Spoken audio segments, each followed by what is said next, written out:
It's another day, which means more newspapers talking about the future of Antonio Conte. Of course, the first time, Ali, you've been on since that extraordinary rant on Saturday. But Matt Law, who is very well connected with the club, he says this morning in the Telegraph that Tottenham are expected to agree Antonio Conte's departure from the club this week.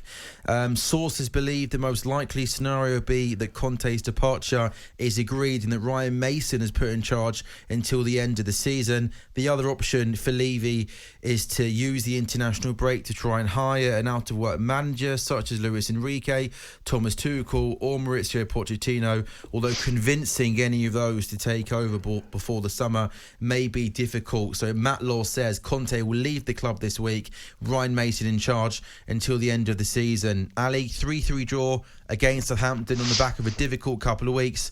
We've heard what he said, an incredible rant. Do you think the club relieving him of his duties over the next few days is the right decision? Do you know what I think? I think it's probably a decision that he wants, to tell you the gospel truth, which would make me think, well, I'm not giving him what he wants after that rant, but maybe that's just me being stubborn and childish, which I do very, very well.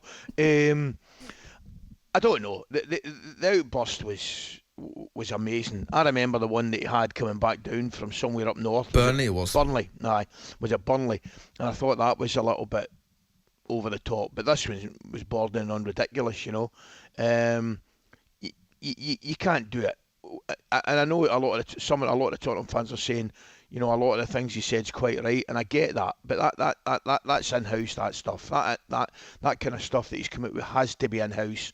In fact, you'd lose a whole lot of respect for him if he hasn't said it to his players or Daniel Levy before he's went out and had the outburst, because that's what he should be doing. You'd have more respect for him if he's told them before it. So, no, I think it's clear to see the writing's on the wall.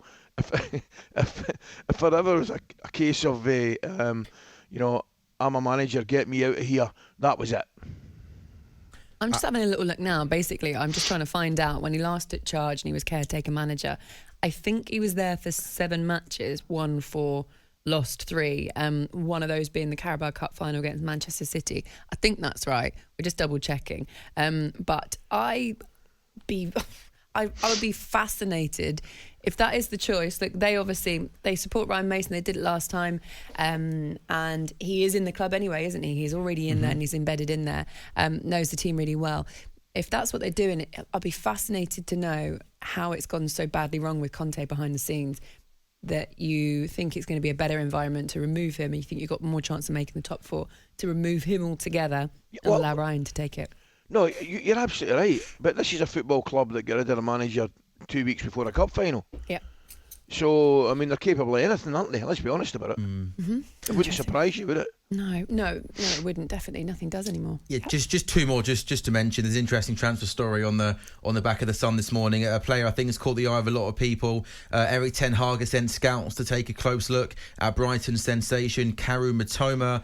United boss is planning a summer clear out, and Mitoma has caught the eye of the Red Devils after a brilliant season. He's so good. He's some player, isn't he? He looks the real deal. Poor Brighton. I feel bad talking about Brighton players leaving the club, but you can understand why clubs are linked with him. And just talking of managers, this story is across a lot of the papers. Roy Hodgson is set to step out of retirement for a second time to become Crystal Palace head coach until the end of the season. 75 years of age, and is ready to accept the task of trying to guide the South London club to Premier League safety following the dismissal of Patrick Vieira. Ali? Laura, I think it's bizarre. I think it is absolutely bizarre. The only thing you'd say is time will tell. However, and I know it's maybe not the obvious thing to say, and it might not be the thing that the Palace fans would agree with. I wouldn't have got rid of the manager. I genuinely would not have got rid of the manager. Yeah. And I know he hasn't won a game this year. I get all that this year. I get all that kind of stuff. But I just think that I don't think that the relationship between the players and the manager was the problem. And I think they'll be okay. But, you know, they've created a little bit of turmoil within the club, and time will tell. I'm really, really surprised. I thought the whole thing would have been organised. I really did, Laura, Sam. I thought if you get rid of the manager, you're sitting in a relegation battle, which they are. You think to yourself, right, we've got somebody to come in right away. We've sounded them out. I'm not sure they've done that, but it looks as though Roy's going to come in now, which, you know, he obviously knows the club. There's a lot of benefits and there's a lot of pluses, but they're in a fight, you know, they're in a fight. talkSPORT Breakfast with Laura Woods, Monday to Wednesday mornings 6 till 10. On AM, on DAB, via the talkSPORT app and on your smart speaker. talkSPORT.